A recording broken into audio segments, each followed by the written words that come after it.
It's February 1994, Russia. People spent all their money to buy these tickets. They even mortgaged their houses to find funds for it. And they do it because the price of these tickets is skyrocketing. And in just a few months, they'll be able to sell them for 100 times their current value. But if they don't sell them in time, they'll be left with nothing as early as July of that year. See, after the collapse of the Soviet Union, people were impoverished. Also, the Russian oligarchs started seizing the nation's assets, and suddenly this guy appeared. His name is Sergey Mavrodi. He founded a company that swiftly claimed the title of Russia's largest corporation. Then in 1994, Mavrodi introduced his own money, those tickets, and millions of people fell for it. Those who invested a mere $1,000 in February held more than $100,000 within just 6 months. Russians saw him as a savior against the corrupt forces within the government. His company, MMM, owned the third amount of money the Russian government possessed, and it quickly started to concern the authorities, because Mavrodi didn't really want to share his money with them and cooperate with the state. No, he had tremendous ambition and directly confronted the government, because he believed he was the king. In reality, his entire scheme was a massive deception that tricked a staggering 10 million Russians, some of whom committed suicides because of that, and some became utterly broke. At the same time, plenty of ordinary Russians made a decent amount of money from this scheme, and they still praised Mavrodi and believed he was the messiah. What's more confusing is that Mavrodi's actions weren't technically legal then. Not only that, a few years later, he repeated a similar scheme, this time targeting hundreds of thousands, perhaps even millions of Americans. And again, he didn't break the law. In Nigeria, his company became more popular than Facebook. In Ukraine, he created a political party, one of whose members was the man who is the head of the so-called Donetsk People's Republic now. Mavrodi also established companies in South Africa, China, India, Kenya, Brazil, Japan, Zimbabwe, and many others. However, the most interesting thing about this story is that Mavrodi didn't use his massive wealth to live a fancy life. He was arrested in a regular Russian apartment where he had lived all his life and didn't even own it. He always insisted that money was just pieces of paper. And I'll remind you that this is the same guy who had up to $80 billion at one point. So why did he even get involved in all of this? According to Mavrodi himself, his main aim was to create a financial apocalypse that would completely change the world's economic system. Wait, what? This guy in a tracksuit? No, he was just a random crook, right? Well, maybe he wasn't. Okay, to grasp what is happening here, we need to rewind to 1988. At that time, the Soviet Union had just allowed business activities. Mavrodi, who had already had problems with the government in the early 80s, decided that this was the right time for his new project. Within just a year, he founded MMM, a company specializing in the import and resale of foreign-made computers in the Soviet Union. Even though the company did well, it never was enough for Mavrodi. He had these big ideas of changing the world and exploring the limits of his own potential. He rapidly expanded the company, establishing a bank, an investment firm, and a business facilitating Russian immigration. Mavrodi also began sponsoring music videos by famous artists, television programs, CD Day celebrations, and more. But at this period in Russia, another important thing was unfolding: the privatization process. See, in the Soviet Union, the government possessed virtually all industries, agriculture, land, etc. However, after the collapse of this system, the country started changing. The authorities made up with a genius plan to create an appearance of fairness, while in reality ripping off the nation. In the summer of 1992, Russia issued special vouchers to each citizen, representing a share of the country's assets divided among the population. These vouchers could only be used for investment in Russian companies. The catch was that most Russians didn't know what to do with it, because they were used to living under a completely different system for the last 70 years. And this was precisely what the government had hoped for. The people with money and power seized the opportunity to purchase these vouchers from ordinary citizens, effectively acquiring valuable assets. At the same time, the average Russian remained economically poor, and that's where Mavrodi emerged. While the authorities looked like bandits, Mavrodi seemed honest. People thought he was the one who really wanted to help them and provided the best opportunity to invest their vouchers and money to secure their future. Mavrodi launched an extensive advertising campaign nationwide. making MMM super famous in Russia. As people grew more familiar with him and began to trust him, he transformed his company into a joint stock company. And Mavrodi himself set stock prices for customers manually. Their mantra was simple: today is always more expensive than yesterday. This slogan implied that if you deposited, say, $100 in just a month, you'd have $200. MMM could do that because the number of participants consistently increased, allowing them to pay the previous investors with money from new ones. And it started creating a bubble. Seeing that all stocks were sold in less than a month, Mavrodi created his own currency, so he could sell it instead of real shares and simply get around the law. It was designed with watermarks and security features like real money. It also looked like Soviet money, subconsciously causing people to perceive them as real and trust them. 100 of these tickets equated to a single MMM stock, and people technically didn't even purchase these tickets. And the contract they signed was a clause stating that they voluntarily provided money to Mavrodi with no guarantees, receiving nothing more than these pieces of paper in return, which in fact meant nothing. It was a messy situation, but no one really cared, because people were poor and looked for any opportunity to improve their condition. Even initially skeptical people started investing their money in it, because they witnessed others around them making substantial profits seemingly out of thin air. Additionally, MMM had a respectable image, and its advertising presence on television was overwhelming.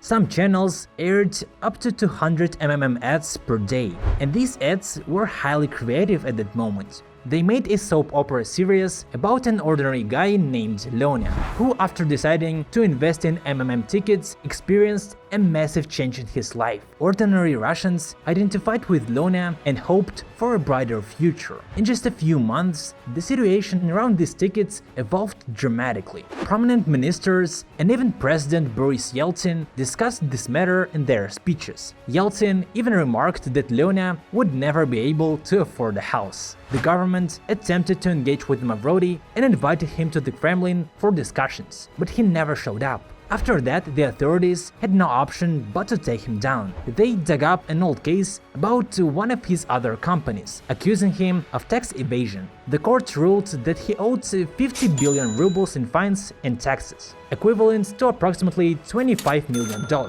Sounds like a lot, right? But for Mavrodi, there was a breeze, because he was making around $50 million a day in Moscow alone. The true extent of Mavrodi's wealth remained a mystery because no one ever counted it. MMM had rented various rooms and apartments to store the money, and technically they didn't even need to pay taxes on this whole scheme, because according to the contracts, people had voluntarily given their money to Mavrodi, essentially making it a legal donation. So the government had vastly underestimated the scale of Mavrodi's scheme. Mavrodi's immense success led him to believe he was on par with the government. However, that success blinded him. The government launched a massive ad campaign against MMM, thus fewer people agreed to buy these tickets, which was a big blow for Mavrodi. MMM at that moment was a Ponzi scheme, and in any Ponzi scheme, its downfall begins when people stop joining. Then in July 1994, when the price of one share had inflated by a staggering 12,700% compared to February, Mavrodi declared that the shares were now worth the same as in February. In a single day, around 10 million people saw their investments in these worthless tickets plummet by 127 times, resulting in a devastating loss of everything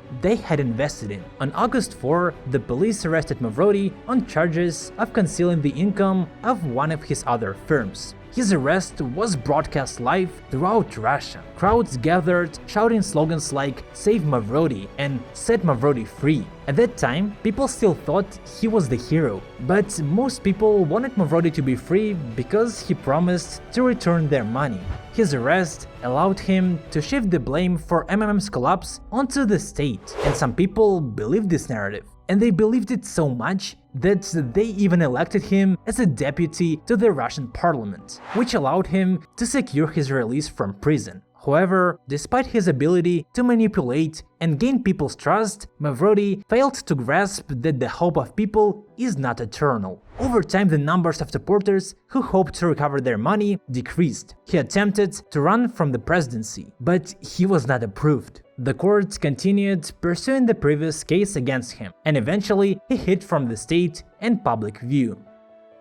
Mavrodi never admitted to deceiving people. In numerous interviews, he spoke passionately about his grand ideology and believed that the world system was wrong. He believed that humans shouldn't work for money and that he was the one who tried to save the Russian people from oligarchs and corrupt authorities. He thought that if he could realize his vision in 1994, people wouldn't need to toil for cash, and he would create a new and better society. On his website, he outlined two core principles of his ideology. First, that all people are inherently good, honest, and kind. And second, that people have to believe others. What? That looks like the ideas of a junior high student. However, I feel like Mavrodi really believed in these ideas. Those who knew him described him as having an ascetic nature. When the police investigated, they discovered no properties in his possession, except the money. In appearance, he resembled a typical gym school teacher in Russia rather than a billionaire or former billionaire. So the question is, are we too stupid to understand him, or is he too stupid to understand the world? To answer it, we need to get back to our story. From 1997 to 2003, Mavrodi managed to hide from the police. People thought that he fled to Greece. However, he was discovered in a building nearby his usual residence in Moscow. Surprisingly, he had been hiding there for 6 years. During this period, he created the largest Ponzi scheme on the internet, Stock Generation. This website primarily attracted participants from the US and Western Europe. While the core mechanism of the system were pretty much the same as MMM, Mavrodi added some other features that allowed the website to be categorized as gambling, which later helped him escape liability. Stock Generation operated for 2 years and officially had 275,000 participants, although according to unofficial info, millions of people participated. Mavrodi has always said that Stock Generation ceased working because of technical problems and pressure from the US government. So in 2003, he was arrested and sentenced to 4.5 years in prison. First, because of forged documents, and then on the grounds of fraud. Yeah, they finally found the scam in MMM. When he was released in 2007, he became different. He began articulating his grand ideology and ideas which he hadn't discussed before. Mavrodi wrote a book about his prison experiences, delving into how the prison environment changes people. It's likely that these experiences had a profound impact on him and contributed to his adoption of new ideas. One of Mavrodi's central concepts was that the world's new currency would be respect. He said he had learned it from his time in prison, where respect held significant value. He also said that if everyone was part of MMM and only withdrew as much money as they genuinely needed, people wouldn't be enslaved by money and would work out of genuine desire rather than necessity. It sounds good, but it's utopian. This belief of his was probably one of the reasons why in 2011 Mavrodi made a comeback with MMM 2011. This time from the beginning, he openly declared it as a Ponzi scheme built solely on trust, with no guarantees provided. During this period, a film about Mavrodi was released. There, a famous Russian actor portrayed Mavrodi. The film depicted him not as a scammer, but as a misunderstood genius striving to transform an unjust system. I'm sure this movie helped Mavrodi get as many new participants as possible, but exactly how many people participated in this scheme in 2011 is unknown. Estimates vary, with some sources suggesting hundreds of thousands of participants. At the same time, Mavrodi claimed there were 35 million, which is very unlikely. Mavrodi repeatedly re-established this scheme again and again until the day he died. In 2015-2016, he achieved massive success in African countries, most notably in Nigeria, where 3 million people believed in this scheme and eventually were left with nothing, even though some did make some profits. He died at the bus station. No one claimed his body from the morgue for 5 days. Ironically, he was buried with the money of former MMM investors. Even after his passing, there continued to be numerous replicas of MMM and the schemes operating similarly worldwide. I personally participated in one of these in 2017. I deposited like $100, got back maybe $30 or $40, and couldn't return anymore. That was a pretty weird experience, but it taught me a lot, and I think the MMM case was introduced to many people to a lesson. However, it came at a significant cost. The collapse of Mavrodi's company in the 90s had dark consequences, leading to around 50 suicides and leaving countless others with nothing, which he is responsible for and guilty of. Additionally, Mavrodi consulted a woman who later made GKO, a Russian state obligation based on the MMM scheme. It collapsed in 1998 and was one of the reasons for creating a big crisis in Russia. Mavrodi showed greedy people how they could make money from gullible people. While it's hard to pinpoint Mavrodi's true motivations, there are signs that it wasn't merely because of a thirst for money. He hasn't ever cared about people either, and he made up a lot of fictional stories and statistics. It's possible that before his imprisonment, he did it all only to see what he was capable of in this world, which he mentioned a few times in his interviews. But after the imprisonment, he got obsessed with the New World System idea. Even though he was smart enough to outsmart the law in some countries, his thoughts were completely utopian and unrealistic. Or maybe that was his plan all along. Perhaps he wanted to create an image of a man who needed nothing, had hidden his money somewhere far away, and had been quietly using it for a long time. Who knows?